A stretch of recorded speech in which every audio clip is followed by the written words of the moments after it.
Spine surgery कितनी safe है? काफ़ी लोगों को ये चिंता रहती है कि क्या स्पाइन सर्जरी के बाद वो चल पाएंगे या कोई नर्व को डैमेज तो नहीं हो जाएगा। तो मैं उन लोगों को बताना चाहता हूँ, आजकल स्पाइन सर्जरी बहुत सेफ है, क्योंकि आजकल हम न्यूरो मॉनिटरिंग और 3D टेक्नोलॉजी जैसी चीज़ों का यूज़ करते हैं। तो इससे हम सर्जरी के दौरान ही नर्व्स को या फिर नर्व टिश्यू को या फिर जो भी हम इम्प्लांट प्लेस कर रहे हैं उसको हम चेक कर सकते हैं। और साथ ही साथ हम नर्व मॉनिटरिंग से ये भी देखते रहते हैं कि नर्व को किसी तरह की दिक्कत ना हो। इसके सिवा काफ़ी लोगों को रहता है कि किस उम्र में या किस उम्र तक स्पाइन सर्जरी करा सकते हैं। तो इसकी अब कोई उम्र नहीं है। हम बड़ी उम्र के लोगों को, जो कि 80 साल के हैं, 90 साल के, आजकल उन सब की भी सर्जरी करते हैं। इसका कारण ये है कि हम सर्जरी से पहले उनका शुगर, बीपी, थायराइड या जो भी इस तरह की दिक्कत है उसको हम पहले से ही मॉनिटर करके करेक्ट करना शुरू कर देते हैं।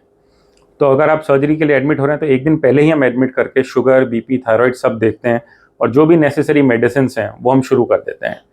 इसके अलावा हम कार्डियक चेकअप भी रूटीनली करते हैं और लिवर, किडनी के टेस्ट हम हमेशा करके पहले देखते हैं कि पेशेंट को किसी तरह की और कोई दिक्कत तो नहीं है।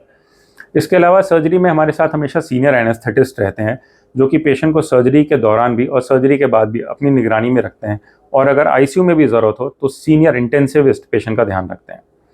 हम इन्फेक्शन का भी बहुत ज़्यादा ध्यान रखते हैं। अगर किसी पेशेंट को हमें लगता है यूरिनरी ट्रैक इन्फेक्शन है या कोई और इन्फेक्शन है तो हम उतने दिन के लिए सर्जरी पोस्टपोन भी करते हैं जब तक कि पूरी तरह से ठीक ना हो जाए।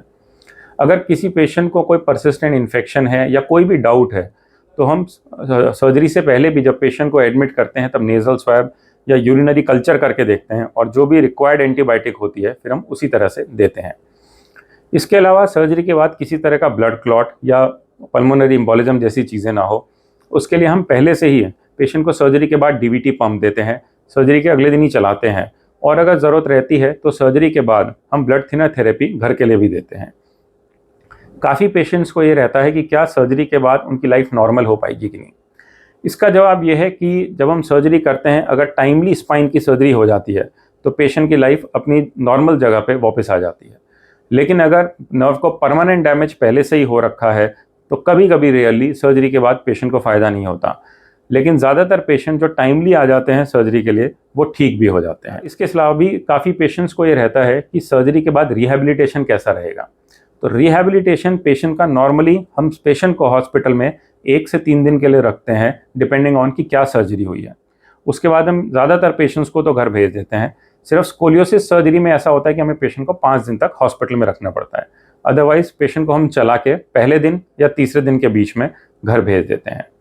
इनके सिवा भी अगर आपके कोई डाउट है स्पाइन सर्जरी से रिलेटेड तो हमारे दिखाए हुए नंबर पे आप हमको कांटेक्ट कर सकते हैं और जो भी आपके डाउट है हमसे क्लियर कर सकते हैं। Thank you.